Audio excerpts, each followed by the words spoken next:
Hello and welcome to our worship leader tutorial for the song Trust by Austin Stone Worship. This song is recorded in the key of C, and today I'm going to be doing it in the key of A. In this tutorial, we're going to go over the theology behind the song, the central theme of the song, and some of the relevant verses, as well as how it relates to corporate worship. We will also be talking through the implementation of the song with your band, or if you're doing it acoustic. We'll be talking through some of the dynamics and tips and tricks for leading the song. And then we'll end on a playthrough of the song that will help you to know how to arrange the song and to learn the song. So to start off, this song is really all about the faithfulness of God and how we can trust in it. And throughout the lyrics, you hear the words, I will trust in Jesus' power.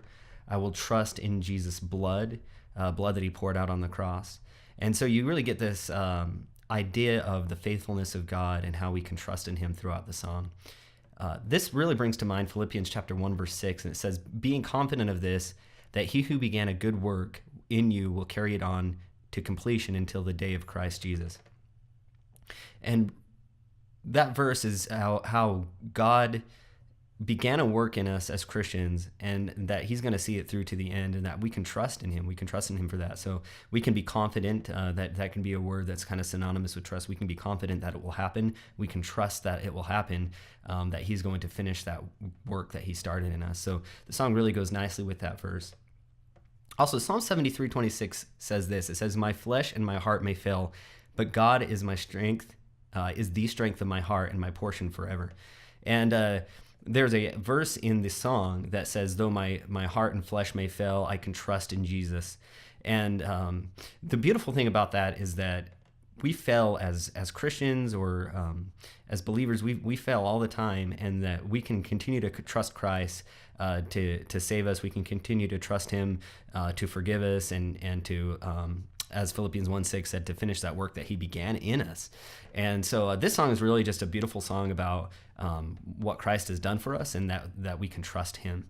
And this really relates to corporate worship as well, because as we reflect on the fact that we can trust in God, it requires a response, or it should stimulate a response in us in worship to him.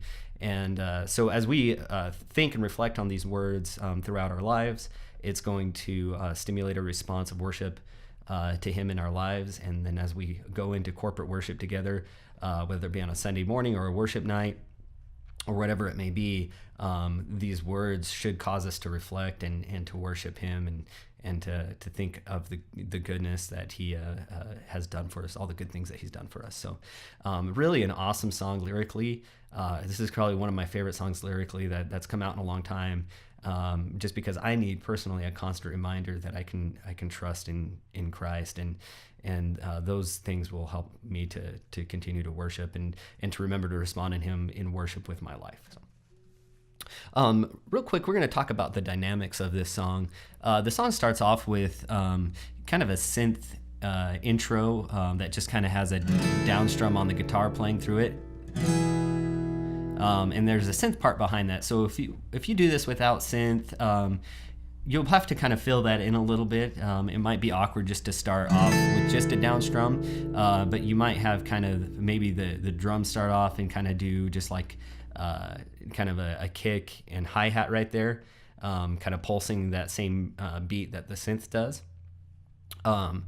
So arranging that intro might be a little bit tricky, but just figuring out how you want to bring that in, especially if you don't have that synth part playing in the background.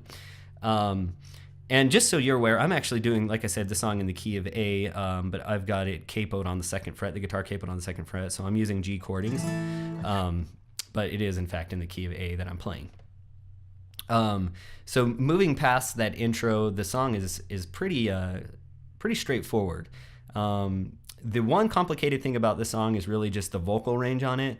And to be honest, it was hard for me to find a key to where I felt like the low part on the verse where you come in, as well as the more dynamic parts during the chorus, that they both suited my voice really well. There is an octave jump in there, so that's a little bit difficult as well. So what I would do if I were picking a key for the song, and what I did for this, is I kind of found the key, the highest key that I was comfortable singing the chorus in, and And then I started there and went back to the verse and just made sure that I could get through kind of the lower parts of the song. It is possible to do the song without the octave jumps, but you would just have to kind of start in that upper register to begin with.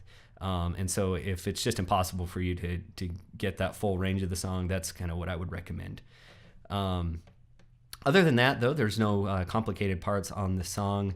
It's really pretty straightforward as far as the chords and the arrangement go. So yeah, that's really kind of the introduction into this song dynamically.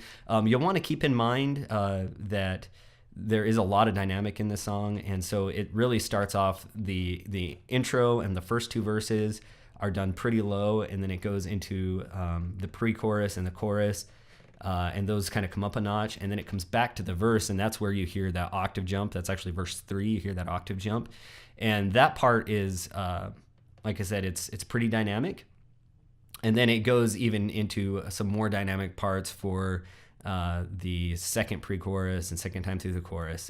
So just keep in mind that you'll want to make sure that what you're doing suits that part of the song and that you're going to leave some space for the dynamics to build later on.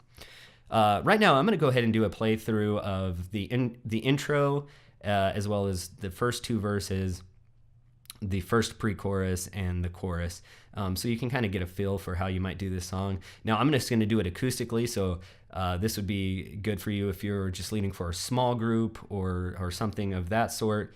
You can kind of hear how that would work. But this arrangement would also work, for instance, if you didn't have a synth player and you just kind of needed to fill in some space there. So without further ado, here is Trust by Austin Stone.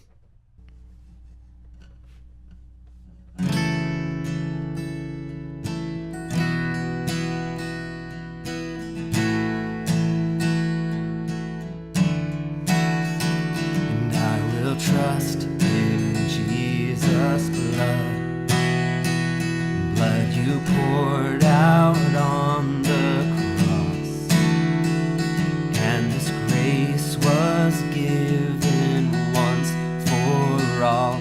I will trust in Jesus' blood. I will trust in Jesus' power. By this power I will endure. Though my flesh may fail, I stand secure. I will trust in Jesus' power. And I will trust in Jesus now.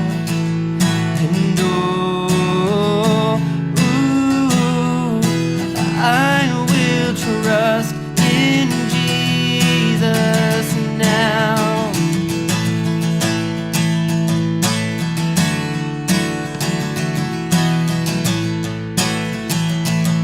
And by your blood, by your power, every breath, every hour, I trust in you. And all my life, all my days, I will give all my praise. I trust in you. I trust in you. And I will trust in Jesus now. So that's the going into verse 3 there, and that's kind of where that octave jump is, and so you can kind of hear how that goes right into that. The song would then go through verse 3, and then it goes back into that pre-chorus and goes through the chorus twice, and then there is an interlude, and then a couple more choruses, actually the pre-chorus twice to end it. So it actually ends on the pre-chorus. But yeah, that is the song in a nutshell. So I hope this tutorial has been helpful for you. I hope it helps you to think about how the song relates to worship as a whole, and help you learn how to arrange the song and how the dynamics of the song might work out for you. If you need any other worship resources, you can visit us at pursuegod.org/worship, or also subscribe to our YouTube channel. Thanks very much and have a great day.